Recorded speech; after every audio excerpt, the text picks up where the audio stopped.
I was staying with my sister and her family for the holidays. They live in this small coastal town in California, tucked between the cliffs and the water. It's the kind of place where things move slower, and time stretches out a bit more. I hadn't been there in years, but I figured I'd stay a whole week, catch up with her, hang out with the kids, and maybe get some quiet time to myself. The first day was fun. My sister made lasagna, the kids showed me their Christmas presents, and my brother-in-law showed me his record collection. We talked about the weather. Apparently, it had been unusually warm for December. It was nice to catch up, nothing out of the ordinary. The next morning, I woke up early.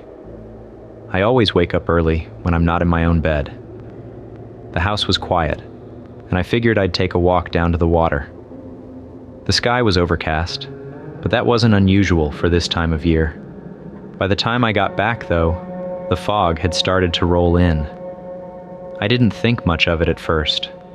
Coastal towns get fog. That's just part of the deal. By mid-afternoon, it was everywhere. Thick, like someone had thrown a wet gray blanket over the whole town. You couldn't see more than a few feet ahead, even standing on the porch. My sister joked that it was a good excuse to stay inside and watch movies with the kids, but I could tell it unsettled her a little. She kept glancing out the window like she was expecting it to lift at any moment. It didn't. It just stayed, heavy and still. The fog hadn't let up, not even for a minute. By the third day, you could tell people in town were starting to notice. Everyone had this way of looking up at the sky or out at the street, like they were waiting for the sun to burn it off. But it didn't. It was just there, all the time, this dense, unmoving wall of gray. That night, my sister and her husband decided to go into town to see a movie. I told her not to worry, that I'd take care of the kids. She was excited. It wasn't a big deal. We made popcorn, watched a cartoon, and played some board game the youngest one made up as he went along. I was having a good time. Then it got late, way later than it should have been. I kept glancing at the clock, thinking maybe I had the movie times wrong. By midnight, I started to get this uneasy feeling in my gut. I tried calling my sister's phone first, but it went straight to voicemail. Same thing with my brother-in-law's. That didn't make sense. Her phone's always on, even if she's not answering. I tried texting her. Nothing. Just to see if it was on my end, I texted our other sister back east. The message wouldn't go through. That's when I really started to feel it. That heavy kind of worry that sneaks up on you when something doesn't feel right, but you can't explain why. I paced around for a bit, staring out the windows into the fog. The kids were asleep by then, or at least pretending to be, so I didn't want to wake them. Finally, I decided I'd just drive into town. It wasn't far, 5, maybe 6 miles, and at least I'd feel like I was doing something. I drove slowly into town, the headlights barely cutting through the fog. It was like driving underwater, everything muted and gray. The streets were completely empty. At first, I figured it was just late, and everyone was home. It made sense. Small town, weeknight, nothing to do. But then I noticed the shops. The lights in the windows were still on in some places. Boutiques, the diner, the pharmacy. But there wasn't anyone inside. I drove past the gas station and saw the pumps standing there in the mist, the store behind them dark. Usually, there was someone at the counter at all hours. Not tonight. I slowed the car near the theater. The marquee was lit up, showing the name of the movie my sister and her husband had gone to see. The front doors were wide open, like they'd been left that way in a hurry. The neon open sign flickered faintly in the box office window. I parked and got out. The air was still, heavy, the kind of quiet that presses on your ears. Except it wasn't completely quiet. There was this faint buzzing sound, like the hum of old fluorescent lights, or the high-pitched whine of electronics left on somewhere. I couldn't tell where it was coming from. I stood there for a while, just listening, trying to shake the unease settling in my chest. Then I went inside. The lobby was empty, the smell of popcorn still hanging faintly in the air. The concessions counter had drinks and candy laid out, like someone had been in the middle of stocking it and just stopped. I called out, "Hello?" My voice sounded small, swallowed by the theater. No answer. I walked toward the auditorium where their movie was supposed to be playing. The doors were propped open, and I could hear it before I went inside. The low rumble of dialogue and the occasional sound effect from the speakers. I stepped in, and the glow from the screen lit up row after row of empty seats. The movie was still playing, but no one was there. No one at all. I stood in the empty theater for a while, staring at the screen. The movie kept playing, like nothing was wrong. I felt like I'd walked into a dream, one of those weird, disjointed ones, where everything looks normal at first, but you can't shake the feeling that something's just... On my way out, I passed the concessions counter again. The junior mints caught my eye, and for some reason, I grabbed a box. It felt ridiculous, like the smallest bit of normalcy in the middle of whatever the hell this was. I got back into the car, ripped open the box, and started eating them as I drove back to my sister's house. The fog was just as thick as before, and the silence pressed in on me. I flipped on the radio, hoping for some kind of company, but all I got was static. I fiddled with the dial, trying to find a station, but the static shifted weirdly, almost like it was following some kind of pattern. I turned it off after a minute. It was making my skin crawl. When I pulled into the driveway, I saw their car parked there. My first reaction was relief. They were home, but almost immediately, I felt a pit of dread in my stomach. Where had they been? How had we missed each other? Inside, I found them sitting on the couch like nothing had happened. My sister looked up and smiled. "Hey, you're back. How were the kids?" I stared at her. "Where were you? I went into town to look for you. The whole place was empty. No one was there, not even at the theater." She waved a hand dismissively. "Oh, we must have just missed each other. After the movie, we went for a little drive. Thought we'd make the most of the night out. The fog probably made it hard to see us." Her explanation didn't sit right. I told them again about the empty town, the deserted theater, and how strange it all was. My brother-in-law laughed a little, like I was overreacting. "Man, you should get some sleep." They kept brushing me off, and I let it go. But something about the way they talked felt off. It wasn't what they said exactly, it was how they said it. Too smooth, too easy. Like they were reading from a script. I went to bed, but I couldn't sleep. I tossed and turned, my mind replaying everything. At some point, I must have drifted off because I woke up to this strange light streaming into my room. It wasn't from the moon or the streetlights. It was brighter, colder. Then I heard the sound, that same buzzing I'd heard in town, only now it was louder, vibrating in my chest. I got up and followed the light to the driveway. My sister and her husband were standing there, side by side, staring straight up into the sky. Their arms were stiff at their sides, fingers spread, like they were frozen in place. I stepped closer, heart pounding. "What are you doing?" I called. Neither of them moved. The light above them grew brighter, cutting through the fog like a blade, and now I could see something in the sky, a shape, just barely visible, hovering. "Hey!" I shouted. They turned in unison, faces blank, eyes wide, arms still stiff.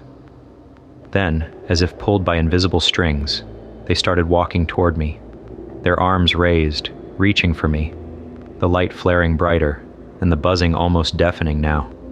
I froze, rooted to the spot, until everything went black. When I opened my eyes, I was back in bed. My head throbbed, and I felt groggy, like I hadn't slept in days.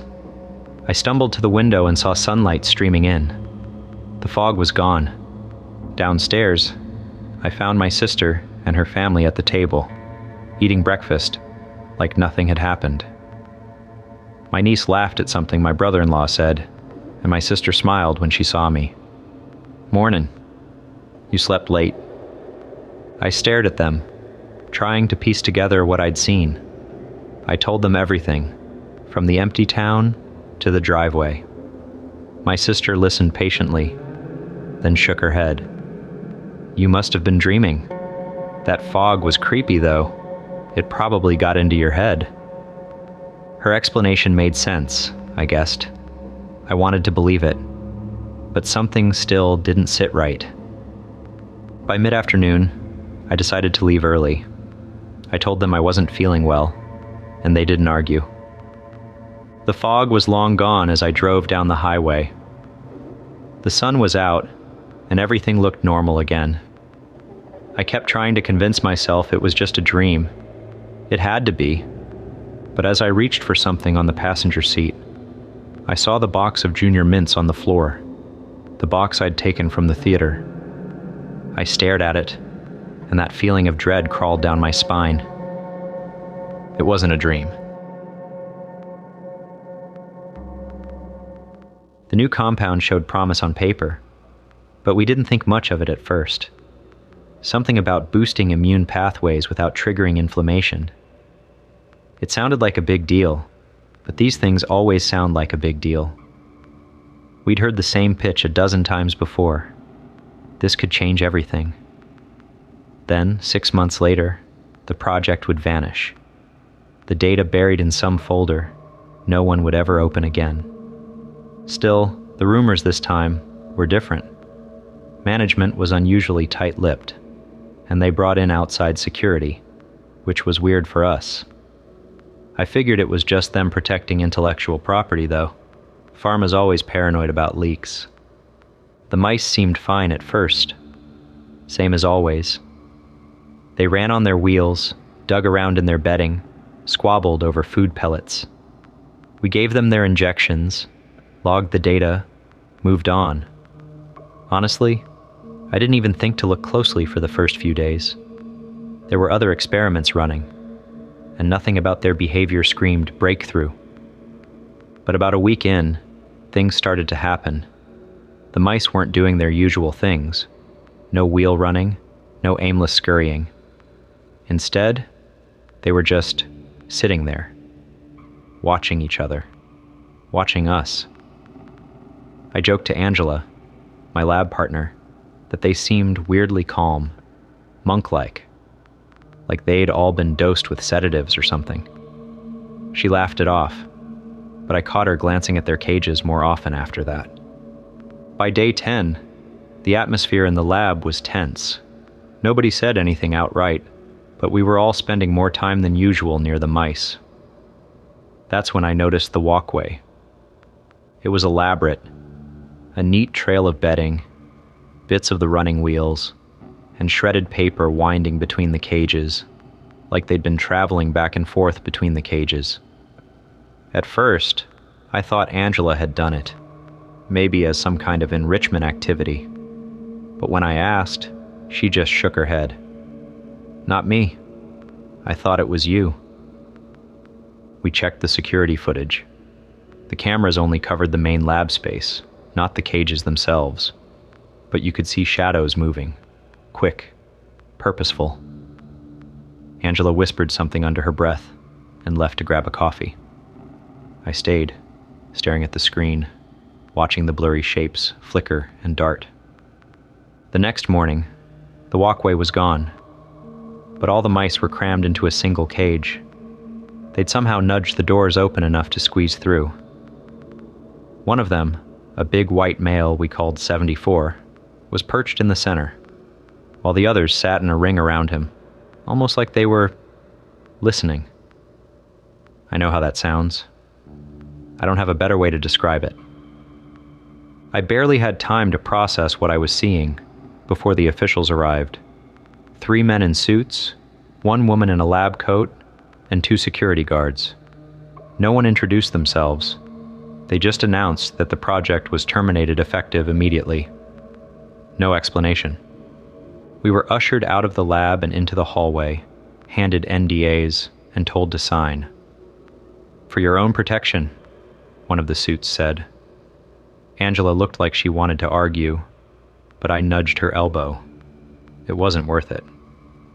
Outside, while everyone else scattered, Angela and I lingered in the parking lot. She was chain smoking, which she only does when she's really stressed. After a few minutes, she turned to me and said, "I saw the data." I asked her what she meant. "Behavioral metrics. Problem-solving tests. They're smarter, like a lot smarter." She didn't say anything else, just flicked her cigarette into a puddle and walked to her car. I stood there a while longer, staring back at the building, wondering what the hell we'd just been part of. I caught up to her just as she was sliding into her car. She had the engine running, a fresh cigarette dangling from her lips. I yanked the door open and dropped into the passenger seat without thinking. "What the hell's going on?" I demanded. "What did you see?" She hesitated, glancing around the nearly empty parking lot. Then, after a moment, she reached into her bag and pulled out a small glass vial. It looked ordinary enough, just a clear liquid in a sterile container, but the sight of it made my stomach drop. "Jesus, Angela!" I hissed. "What are you doing with that?" She rolled her eyes, like I was the one being unreasonable. "I couldn't just let them take it," she said. "You know what's going to happen now. Best case, they bury it. Worst case, it ends up in some military lab, and we never hear about it again. This could change everything, and they'll turn it into a goddamn weapon." My pulse was pounding. "You can't just... This is so illegal. They'll lock you up for life, or worse." Angela lit her cigarette, took a deep drag, and exhaled through her nose. "And let them have it? Let them decide what to do with it? No way." I shook my head, my palms damp against my knees. "Okay, fine, you've got it. What's the plan? What are you going to do? Go to the press?" Her lips curled into a tight, humorless smile. "I'm going to take it." My jaw dropped. "You're what?" "Figure out how to synthesize it myself, and then share it. With everyone." I was practically yelling now. "How do you even know it's safe? You've seen how trials work. Half the time, stuff doesn't translate to humans. It could kill you, or worse." "Yeah," she said. "Or it could make me smarter. Smarter than any of them. Smart enough to make sure this doesn't disappear into some classified black hole." "Angela, please. Think about this." I was begging now.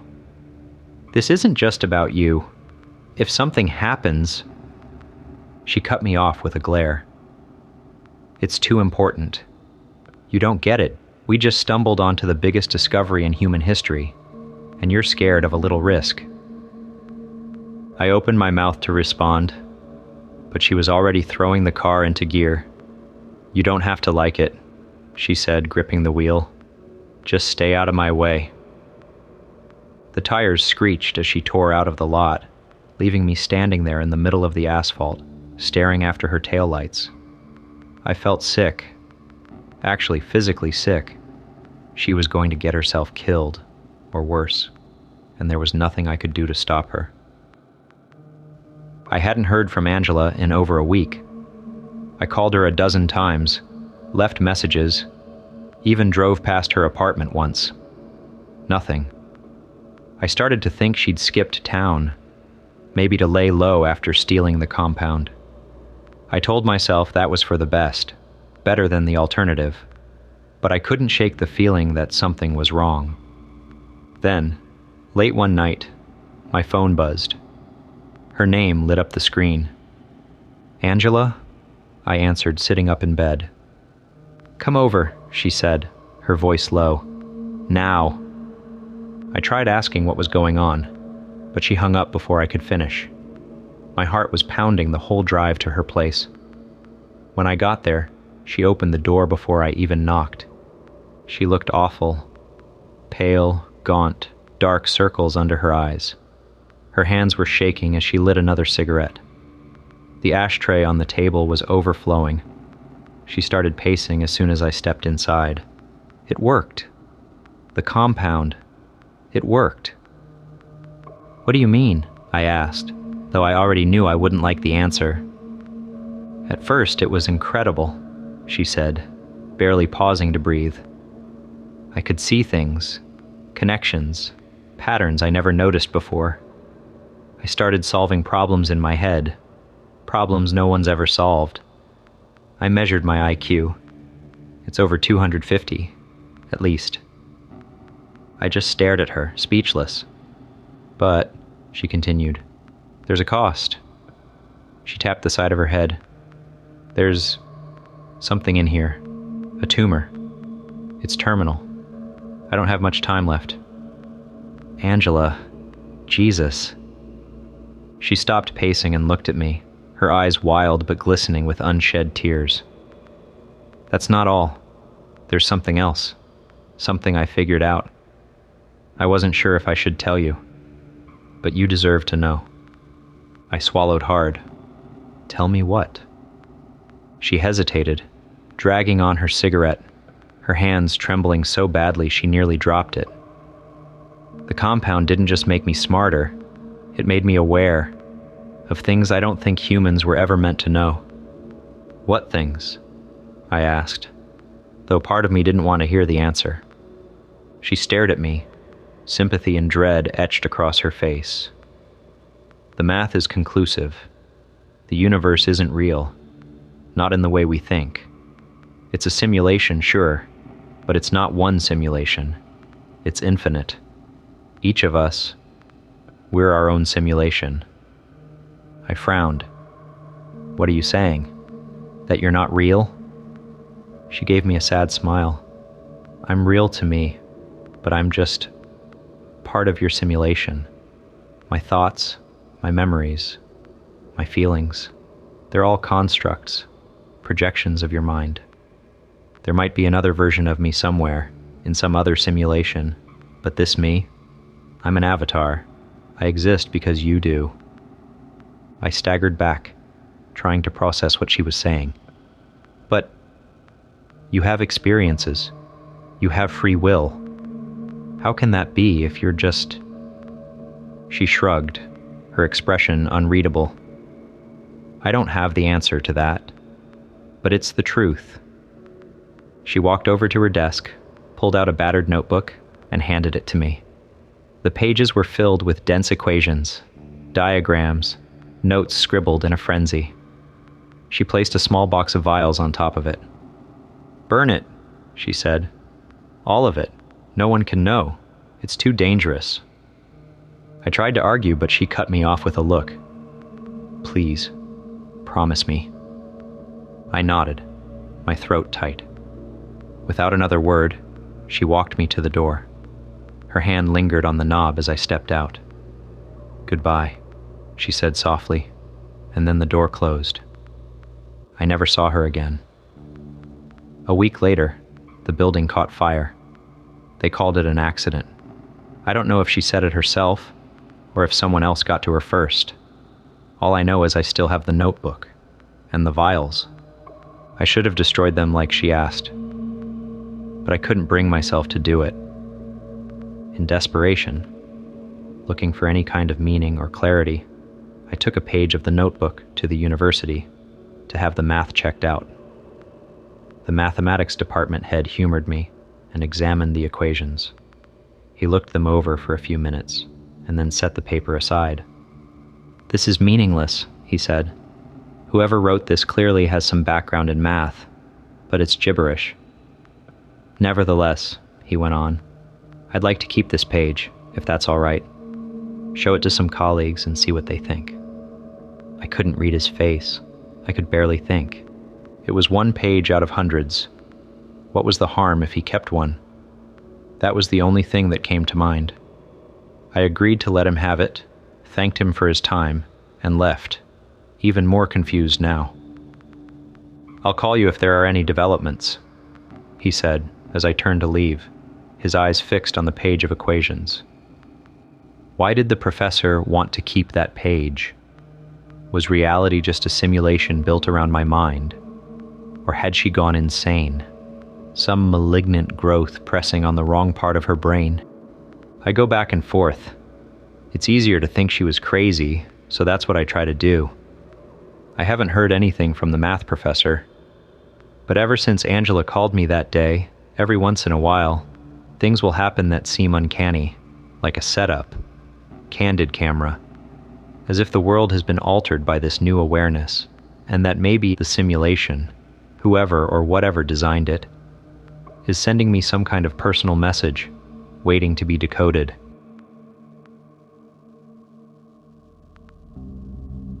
It started with my best friend's birthday, when I got him the Ouija board. He was into all kinds of occult stuff, tarot cards, crystals, those weird paranormal investigation videos. I thought the board would be funny, like a joke gift. But when he opened it, he looked like I'd handed him a winning lottery ticket. He held it up, grinning, already talking about how we'd have to do it right if we tried it out. No messing around, no disrespect, proper protocols and all that. That probably should have been my first red flag. We set it up in his room later, lights dimmed, candles burning, the whole vibe exactly how he wanted it. I wasn't taking it seriously. It's a board game. But Tyler? He was completely locked in. He kept reminding me not to take my fingers off the pointer, not to mock it, to thank it if something answered. I played along, half listening, mostly humoring him. We started with the basics, asking if anyone was there, if they wanted to talk.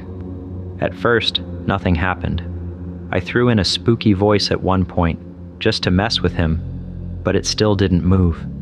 We were about to give up when the pointer nudged. Just barely. I froze, ready to call him out for messing with me, but he looked just as startled. The thing moved again, slower this time, dragging itself across the board. H, then I. Tyler said hi, quietly, like he wasn't sure if he should. Then the lights flickered, just once. I laughed it off, but my hands felt clammy. Nothing else happened, though. The candles stayed steady, and the pointer didn't move again. After a while, we packed it up. Before I left, Tyler shrugged it off, saying it was probably nothing. I agreed, but the way he said it stuck with me. A few days later, I saw him at school, and something was off. He wasn't cracking jokes or throwing out dumb comments in class like usual. He barely said 2 words to me. He looked pale, with dark circles under his eyes, like he hadn't slept in days. At lunch, I caught up with him by his locker. I tried to joke that he looked like he'd been hit by a truck, but he just gave me this weak smile that didn't reach his eyes and said he was fine. Just tired. I asked if he'd been messing with the board again, mostly kidding, but he didn't laugh. He shrugged, barely looking at me. Said something about maybe being busy and told me not to worry about it. I thought about pushing, but the look on his face stopped me. He didn't just seem tired, he looked worn out, distant. I let it go and said I was just checking. The next day, he wasn't at school, then the day after that.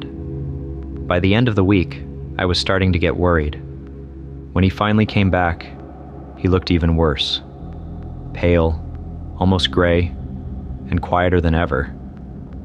I noticed a big black notebook on his desk during English. I leaned over and asked what it was. He barely glanced at me before covering it with his arm and muttering that it was personal. Since when did he keep secrets from me?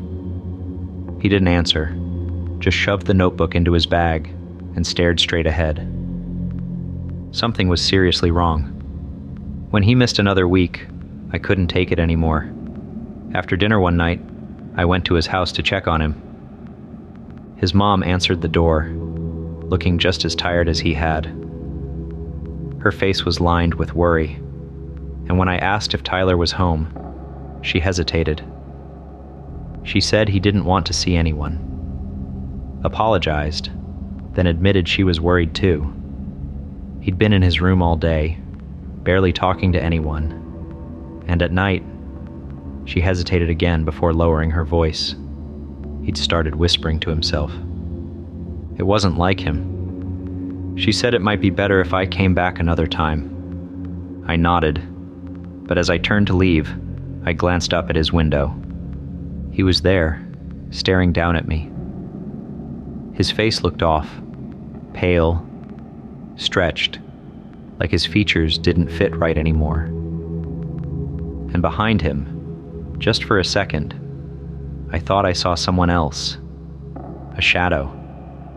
It was gone the moment I blinked, but I know I saw it. Tyler yanked the blinds shut. The next week, I was shocked to see him back at school. At first, I barely recognized him. He was sitting in the back of the classroom, dressed in all black. The usual hoodie was gone, replaced by this long coat that looked like it belonged in a costume shop. He didn't talk to anyone, just kept staring at his desk. Before class started, Josh, this jock who couldn't leave people alone, walked by and made some crack about Tyler's outfit. Something about auditioning for a vampire movie. Tyler didn't even flinch. He just gave this half smile, like it was the funniest thing he'd ever heard, and went right back to staring at his desk. Josh laughed and moved on, but the whole thing made my skin crawl. During class, I kept sneaking glances at Tyler. He wasn't paying attention to anything. Not the teacher, not his notebook. He just sat there, staring out the window, like he didn't even realize he was in the room. I followed his gaze and saw what he was looking at. A line of crows perched on a tree branch just outside. They didn't move, didn't ruffle their feathers or make a sound. Just sat there, watching. It was unsettling, but Tyler didn't seem bothered. If anything, he looked fascinated. After class, I waited by the door, ready to talk to him. When he finally came out, that black notebook tucked under his arm, Josh was right behind him. He couldn't help himself. Made some crack about Dracula and grabbed the notebook before Tyler could react. Flipping it open, Josh started laughing, calling it a spell book or something just as dumb. Tyler stayed calm, told him to give it back, but Josh just took off down the hall. He didn't get far. His foot hit a wet patch where the janitor was mopping, and he went down hard. The notebook skidded across the floor, and the sound that followed, the snap, made my stomach turn. Josh screamed, cradling his arm, which was bent in a way that arms aren't supposed to bend. Tyler walked over, picked up his notebook, and crouched next to him. He leaned in and said something, too quiet for anyone else to hear. Josh's face went pale. When Tyler stood up, Josh didn't say a word, just sat there, shaking, like he'd seen a ghost. I couldn't stop thinking about it. Josh didn't come back to class, and when I passed him in the hallway later, he wouldn't even look at me. His arm was in a cast, and whatever Tyler had said to him, it had drained all the fight out of him. I couldn't ignore it anymore. Whatever was going on with Tyler, it wasn't just some phase. Something was wrong. That night, I went to his house. It was late, almost 10, but the lights were still on. I grabbed some pebbles from the driveway and tossed them at his window. Nothing. Tried again. Harder this time. Still nothing. I hissed his name under my breath, glancing around like his parents were about to throw open the door and catch me. but it's not like I could knock and ask if their son was acting possessed. I gave up and checked around the side of the house. The drain pipe we used to climb was still there. We'd used it 100 times to sneak back in when we stayed out too late. I grabbed hold, pulling myself up, hands slipping on the damp metal. His window was unlocked. It always was. The second I stepped inside, I felt it. The air was freezing, heavy in a way that made my chest tighten. I pulled out my phone and turned on the flashlight. The beam hit the walls, and for a second, I couldn't even process what I was looking at. Drawings, dozens of them, maybe hundreds. Symbols I didn't recognize. Spirals, jagged lines, faces twisted into shapes that didn't look human. Some of the paper looked old, like he'd dug it out of a library archive or stolen it from a museum. I took a step forward, my breath quick and shallow. I whispered his name, the light trembling in my hand. Then the light hit him. He was standing in the corner, just outside the beam, his face half hidden in shadow. I jumped so hard I almost dropped my phone. I asked what the hell was going on, my voice shaking more than I wanted it to. He didn't answer right away. When he finally spoke, his voice was calm, said he was learning about himself, about everything. I asked what that was supposed to mean, trying to keep my voice steady. He tilted his head, like he was sizing me up. Said something about everyone having a light side and a dark side, and how he was just exploring the darkness. I repeated it back to him, my voice cracking. Asked if he even heard himself, if he'd looked around at this place, or looked at himself. He stepped forward, and the light caught his face.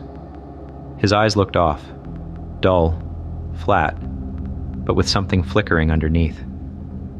He said I wouldn't understand. He almost smiled, but it didn't feel like him anymore. I didn't know what to say, so I left. After that, Tyler stopped coming to school completely. At first, I figured it was just another one of his disappearing acts, and he'd show up again looking like hell but still there. But the days dragged into weeks, and nothing.